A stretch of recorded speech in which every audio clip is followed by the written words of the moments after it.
James here, Perpetual Stew TV. Just want to do a hot take on the Wrexham Hull EFL Carabao Cup first round today, because that was something to see. I didn't really have high hopes of a great match, but it turned into one, especially since Phil Parkinson made 11 changes for Wrexham. Now Hull, not so many. They had their two new strikers playing, Ndala and McCardle, whatever his name is. I apologize. Really wasn't paying that much attention to them. One thing I did know about Hull, they're a little weak to the crosses in the air if you get balls in the box. But this game started a bit disjointed, as you might imagine. 11 new players on the field, and a lot of people might not agree with Parkinson making 11 changes, but they've got a lot of new faces at Wrexham this year, and they need to get them integrated, and you also need to get some of the older guys minutes. So if you're going to prove your depth, this is the way you do it. And if it backfires and you're out the first round, so be it. They have a long season, and they need to make sure they do well, start fast, and get way away from relegation, and hopefully challenge for a playoff spot. Anyway, the first half was so-so. Again, a bit choppy, but then good old Elliot Lee pops up, and a ball gets deflected off his foot that I believe he was trying to play across the goal mouth from the left to the right to Sam Smith, but it deflected off a Hull defender right into the goal. Somewhere around the 33rd minute, I believe, Hull equalized, also with a little bit of a choppy play, broken play, not quite a deflection, but a mishit pass ends up getting flicked past a Conwo into the goal.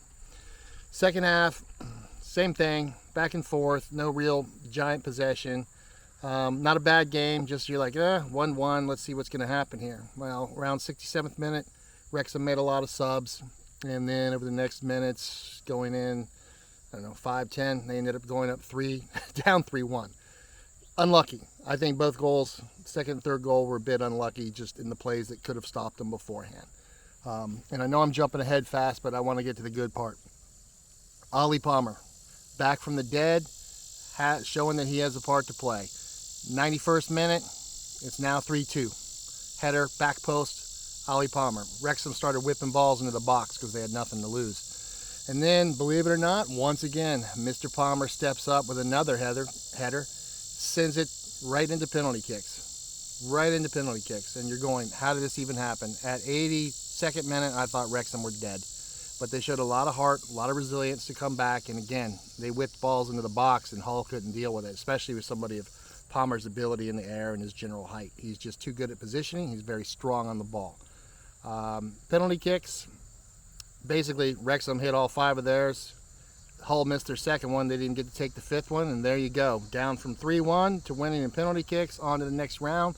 A lot of players got a lot of good minutes, and you got to see a little bit of the depth for Wrexham, because this year in the championship they'll have 25 registered players, but we all know they have more on their roster, and I think even Cleworth counts as a regular player instead of under 21 this year.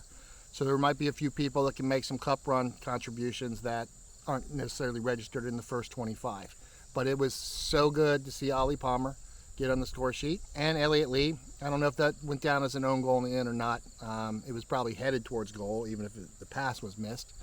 So they still have roles to play. Honestly, I think if Mullen finds the back of the net for Wigan this year, he's going to be back in the fold. Your team needs a lot more depth as they advance, as we all know. So anyway, that's just a short hot take.